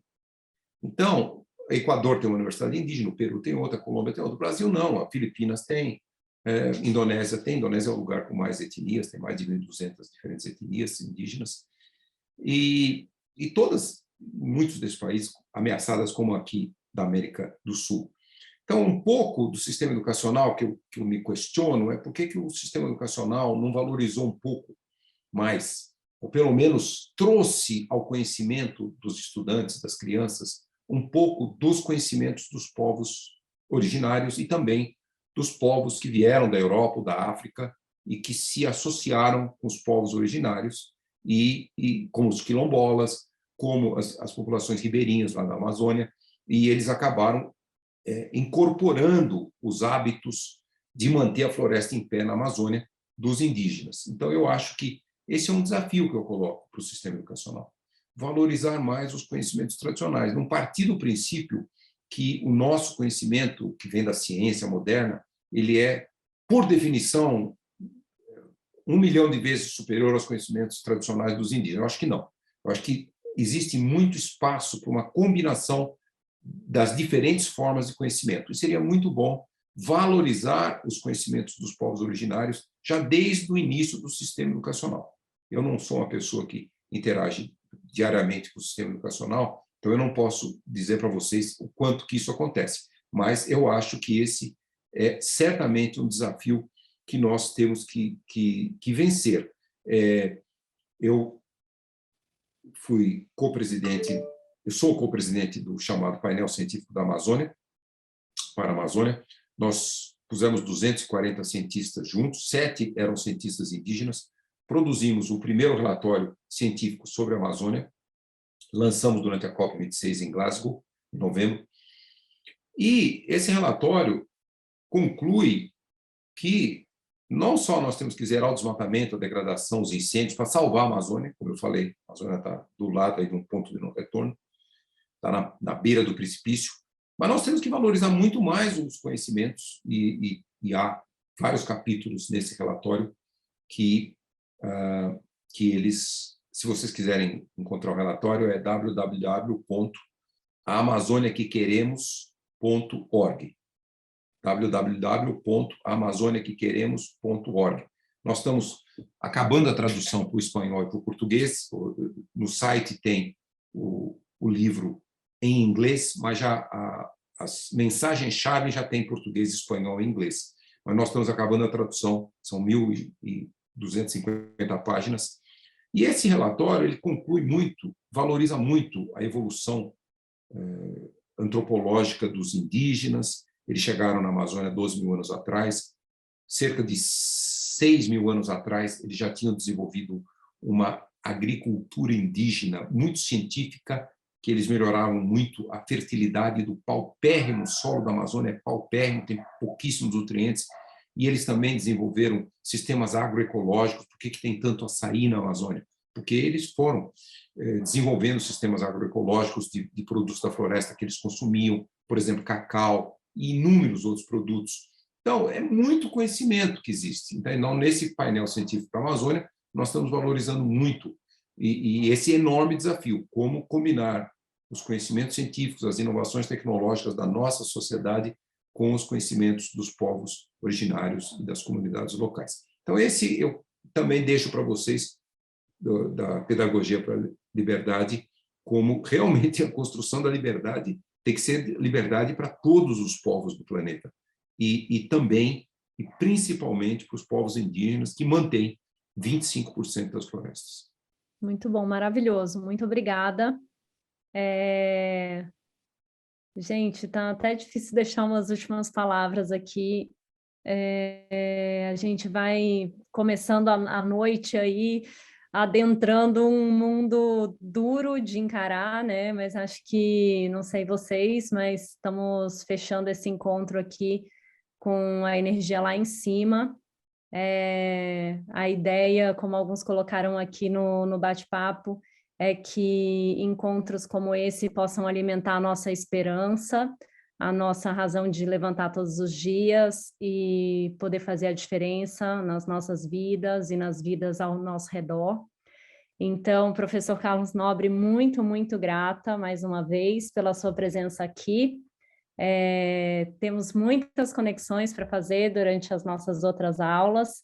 Agradeço também muito a equipe aqui da Pedagogia para a Liberdade, a Dani por ancorar esse espaço, Camila estamos aí parceiras na pós, e a presença de todas e todos vocês durante essa noite. Foram muitas perguntas, a gente não conseguiu passar por todas diretamente, mas de alguma forma elas foram respondidas. Eu quero agradecer muito e já me coloco à disposição para outros eventos e queria já deixar um desafio no ar, né? As recomendações desse relatório do painel científico para a Amazônia, nós já fizemos chegar a pelo menos 3 candidatos à presidência aqui no Brasil. Eu não vou entrar em ideologia política, mas existe uma enorme expectativa de que nós tenhamos, a partir de 1º de janeiro de 2023, um presidente, uma presidente, que já tenha uma outra visão, né? Que seja uma visão, não seja anti-ciência, que seja uma visão de proteção dessa riqueza. O Brasil é o país que tem a maior biodiversidade do planeta, valorização do conhecimento dos povos indígenas e comunidades locais, e fazer o Brasil ser talvez um país que mais rapidamente combate as mudanças climáticas, busca aumentar a resiliência da sociedade, uma agricultura importante para todo o planeta, mas sustentável. Tudo isso é possível, sim, a partir de 2023, dependendo, obviamente, de quem for eleito. Então, se nós tivermos um novo presidente, uma presidenta que realmente queira esse caminho, a comunidade científica brasileira e as organizações não sociais e as comunidades indígenas, povos tradicionais, inúmeras organizações, inúmeros jovens que fizeram esses ecoempreendedorismo, todo mundo vai colaborar.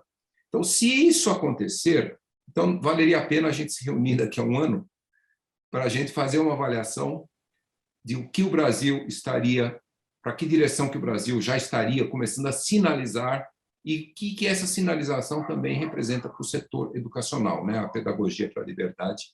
Então, eu já me comprometo a voltar daqui a um ano, se tivermos um novo presidente e uma nova presidente que queira mudar o país. Se tivermos um presidente anti-ciência, contra os povos indígenas, contra a natureza, que não acredita em mudanças climáticas, etc., aí realmente eu não acho que eu vou me internar em algum asilo psiquiátrico,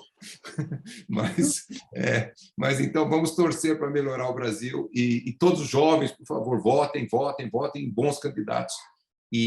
Mas se houver essa mudança, eu já estou à disposição de vocês para me reunir daqui a um ano. Nós vamos trabalhar muito para isso, professor Carlos Nobre, e eu queria agradecer muito a pessoa que o senhor é, o trabalho como brasileiro, como brasileira, ver uma pessoa que tem um trabalho, que tem um repertório que o senhor tem, que tem a missão de desvendar tantas questões necessárias para o futuro das gerações, é uma grande honra e gratidão imensa pelo seu legado, pelo legado que o senhor deixa a nós e as futuras gerações no intuito do estudo, da ciência e das inspirações de que a gente precisa olhar com olhar crítico e trabalhar. E aqui a gente tem toda a terra fértil na educação para trabalhar essas crianças, como o senhor mesmo disse.